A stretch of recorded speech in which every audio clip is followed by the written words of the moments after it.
Hello everyone, my name is Alexis Daniel. I'm going to be discussing my practicing practice part 1. Okay, so beginning first when Nathan first walks into the office, he introduces himself. He's feeling kind of hopeless, says he's not sure how we could potentially help with the situation. I would respond by greeting Nathan, introducing myself by saying, my name's Alexis Daniel.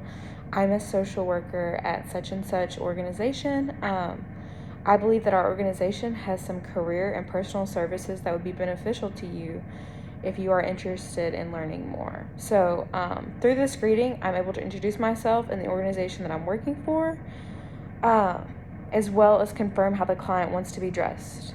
So I make sure that I'm not referring to him in a way that's too formal or too informal for his liking. And just really starting the conversation off by saying, I have some information for you, if you would be interested, so he feels like he has a choice from the very beginning of this interaction. Smiling, maintaining a professional yet welcoming body posture, as well as possibly extending my hand for a handshake would be a great way to make Nathan feel safe and comfortable with the interaction.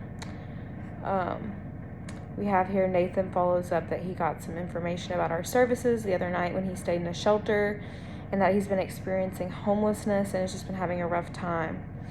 I would respond with, experiencing homelessness can be a very emotional event. How does this make you feel?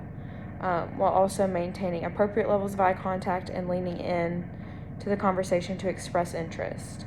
It is my hope that this verbal response would allow me to validate Nathan's experience, while also inviting him to continue speaking about how he personally feels about it, and leaning in, asking for follow-up would be my way of attempting to demonstrate effective attending skills in this conversation. Nathan follows up by saying that he has a master's in engineering. A couple years ago, he had a great job with a small company, and he was super happy. I would respond by saying, this is quite an accomplishment, Nathan. Engineering requires a lot of self-discipline and can be a very difficult program for many students to complete, while nodding and smiling. By complimenting Nathan's work ethic, I'm hoping to give him a small boost in self-confidence that will encourage him to keep sharing and see himself in a slightly better light.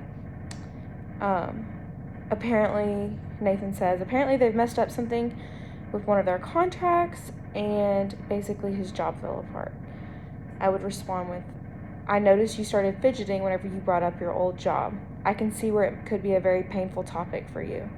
It sounds to me that your employment was terminated at no fault of your own. How are you coping with this sudden loss?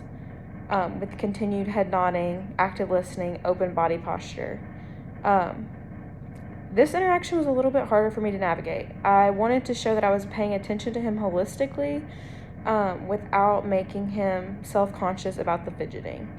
It is my hope that the comment here would show Nathan that I was present for our conversation.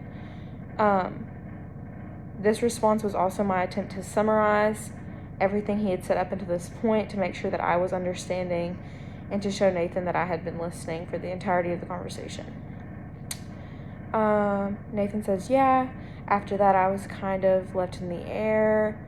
There's not a lot of open jobs in his field. They want too much experience. He's feeling kind of hopeless with the job search, it seems. I would respond, job searching can be a very exhausting process. If you would be interested, our organization hosts a bi-monthly job fair with local companies who are seeking to hire. The event is free and runs from 6 o'clock to 8 o'clock p.m. If that just doesn't sound like the right fit for you, we could always look into other services. So this was my attempt of discussing agency services and client expectations. I offered a service that we offered, gave the times, the location, the price, but I still left it up to Nathan to decide if he thought that would be something that would benefit him. Nathan goes on, since then it's been minimum wage job after minimum wage job. Basically, he's working like a lot of unfulfilling jobs that are outside of his education just to keep his head above water. I would respond with, is it fair to say that you feel a little bit hopeless about your future? Have you ever considered therapy as an option to improve your mental health? Here, just more active listening, nonverbal cues such as like tilting your head in, nodding while he's responding. This is my way of affirming that I understand how he's feeling and also suggesting potential services to address the issue. Nathan says, I don't have any family I can rely on. My friends act like they wouldn't touch me with a 10-foot pole. I would respond, it can be scary to navigate the world without a support group.